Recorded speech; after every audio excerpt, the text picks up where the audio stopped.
We just hit 6 figures this month, and these are the exact steps that took me from 0 to 100k a month, and the lessons that potentially you can learn from this video. So guys, there is no fluff, there's no BS in this video. This is literally a step-by-step process. I want you to copy it if you choose to, of what it takes to run a 6-figure a month company.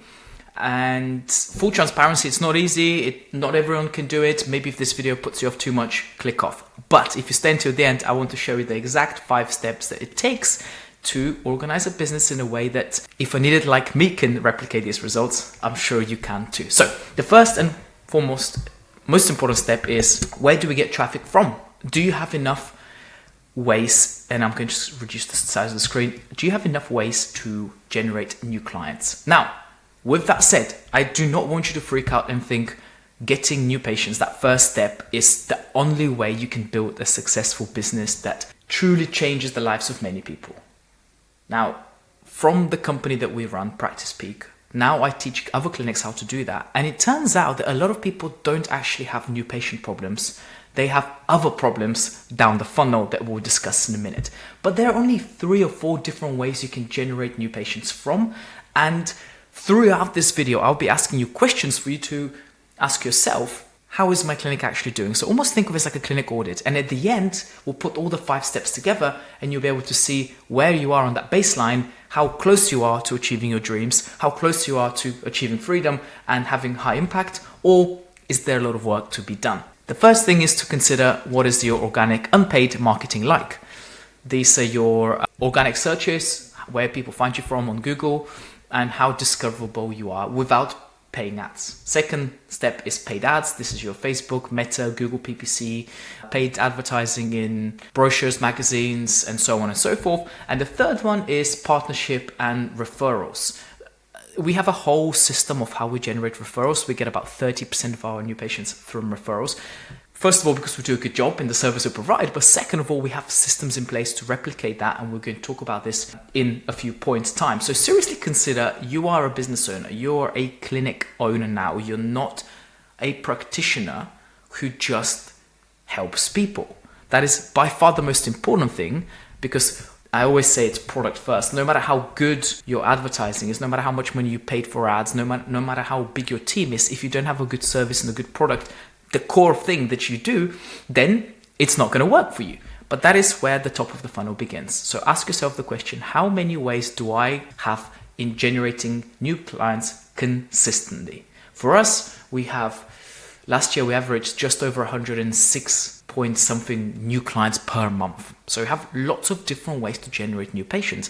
And that's without spending thousands of pounds on advertising or having to remortgage my house just to generate new patients for 1 month. And we have a lot of practitioners, but what we found is creating an amazing product, an amazing service, and having things like partnership and referrals works extremely well before you start pumping money into ads, because advertising is like your organic traffic on steroids and on a megaphone. Gary Vee used to say that. He's like, if you think that you want to just fix your problems with paid advertising and you have an existing problem in your business, you're just going to magnify that existing problem. So you better have good ways of delivering the service you provide in a consistent manner that is replicable and it's quality, right? Especially when we work in the health industry.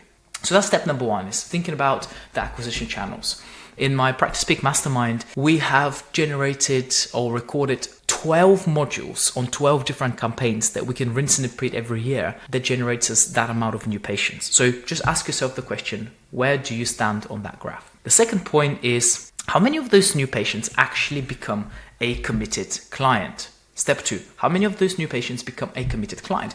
The reason why I say committed client is because we have hundreds of data points, and we realize that if you haven't done a good job at explaining what the problem is, if you didn't convey confidence and clarity and explain to the patient, this is what we found, this is how we're going to help you, this is how long it's going to take, this is how much it costs, they are not committed. Therefore, they will just see you 2 or 3 times and then never again. Or possibly go to someone else and say, yeah, Mr. X or Stefan, the chiropractor, helped me, but he didn't quite get to the root cause of the problem. So you want to understand, what is your new patient to report of findings show up ratio? So if you have 10 new patients, do 10 show up to the report of findings. If you don't do report of findings on a separate day, I strongly advise you guys consider the possibility and the reasoning why that might be an impactful thing in a positive way to your patients versus not doing it. And I can probably spend 6 hours just training people on this topic. But besides that,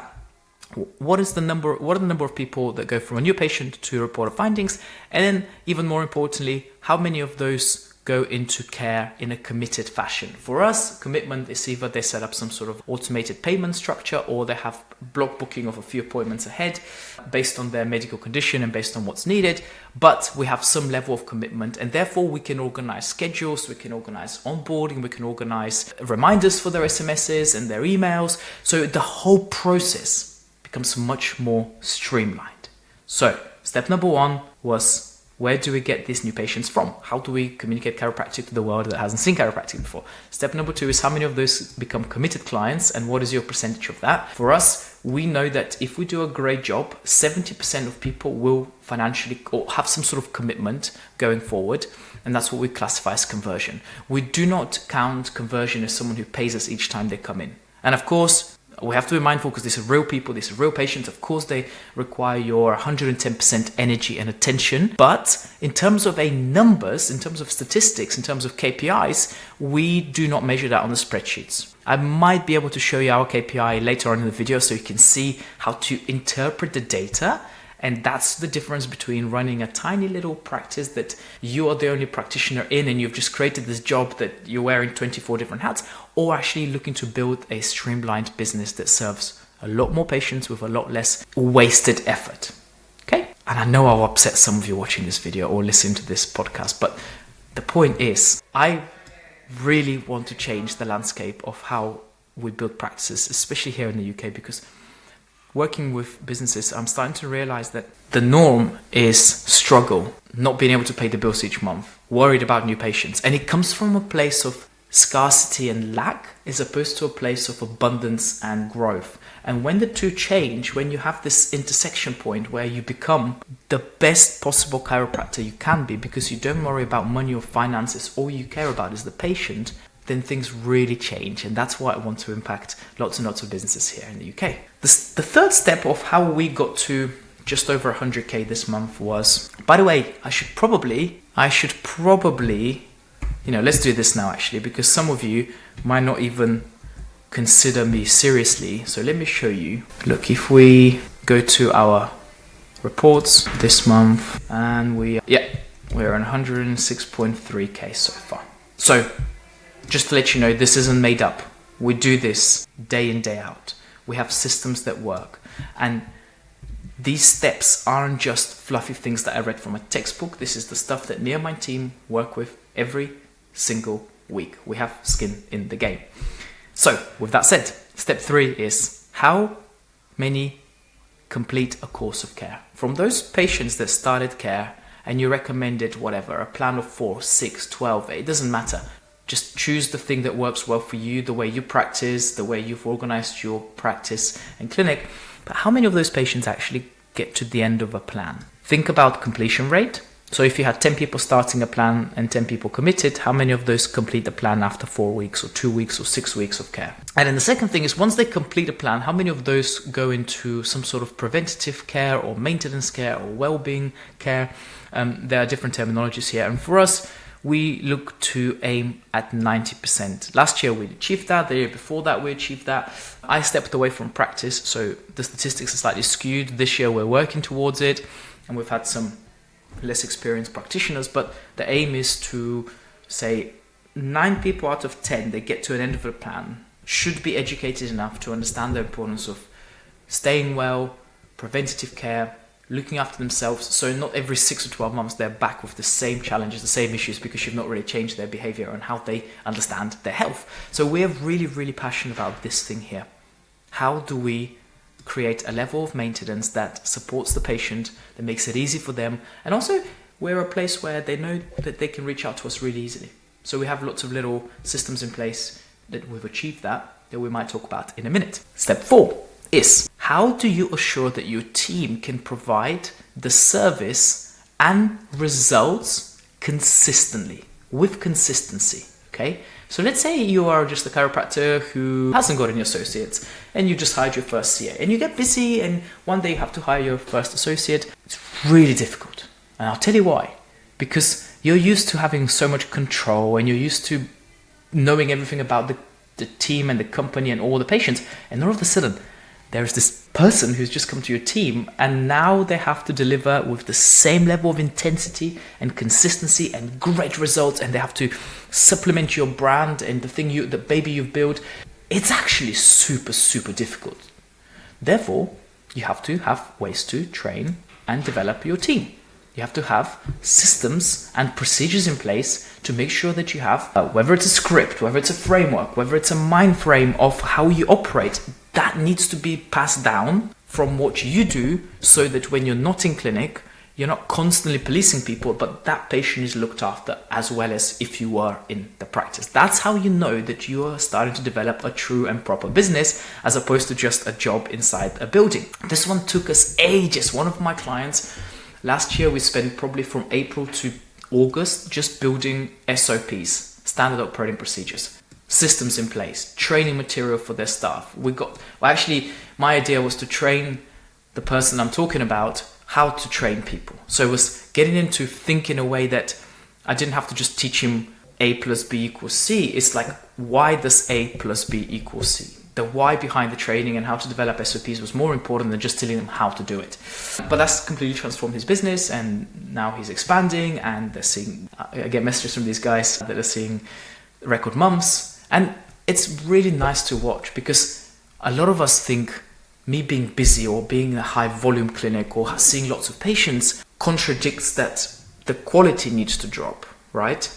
The two things, quality care for patients and being busy and having success, are not mutually exclusive. In fact, I would argue the opposite. The more equipped you are with software, with systems, with procedures, with standard of care, with being really pedantic on note-taking and having everything spot on in your business, will provide better service for your patients. You being stressed out about not being able to pay the bills, not being able to reproduce new patients, not being able to get good results, not being able to follow up with people who drop out of care, not knowing how to set up systems in place and procedures and training, that will probably damage the patient and the brand and just the longevity of the business. So it's just not sustainable. So you better know what you're doing from day one, because it's really, really difficult to build systems and procedures and training in place if you've been operating for 3, 4, 5 years under one way and it's not working, and you're just bashing your head against the wall and you're just fighting fires all day long. So this step number 4 is absolutely critically important to get right. It's a huge part of my trading material, and I'm very, very, very passionate about developing systems and frameworks for clinic owners. And finally, the step that no one talks about, but I think it's extremely important, is what I call top-down leadership. How do you lead? How do you learn? How do you develop yourself as a leader?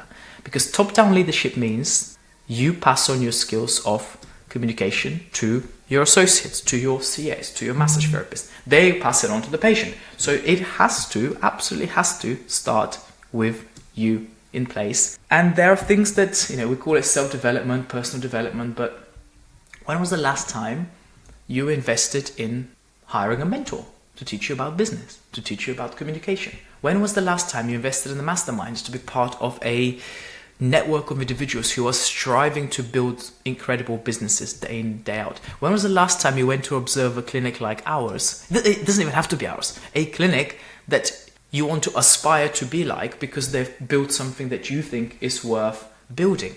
When was the last time you did that? If the answer is 6 months ago, 12 months ago, never, then it probably, unfortunately, as painful as it sounds, it might be your fault that your business is not succeeding.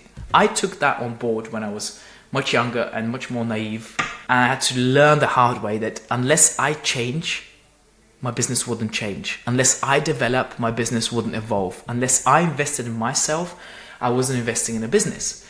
So I could have bought the shiny new toys with X-ray machines and scanners and posture apps and shockwave machines, but they were just collecting the dust because I didn't know what I didn't know.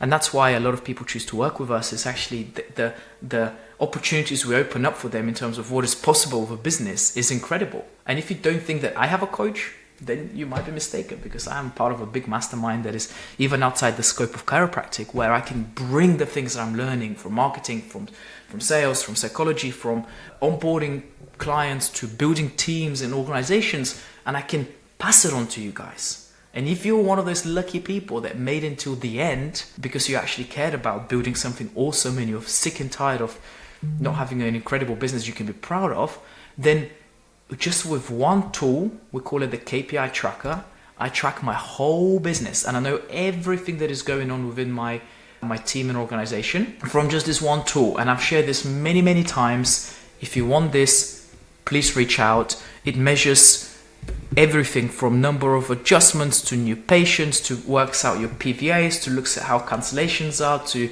ROVs and how they're converting, and then it goes into sort of individual chiropractors and practitioners.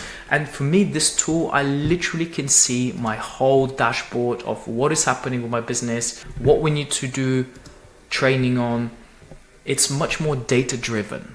And this is the first thing. It's one of the very first things I do when I ask people to, once people join our coaching and I say to them, let's just really diagnose your business now. And the results are so often shocking. So if we ever decide to work together and you guys need my help, there will be somewhere in the description below a button of how to reach out. But more importantly, just please don't take these videos just because they're free as invaluable, because there's so much value in the exact step of how we got from 0 to 100K a month. And the blueprint is there. Just copy it shamelessly. If you want extra help in implementation, I'm here to support you. Thanks for watching, guys. I will see you next time.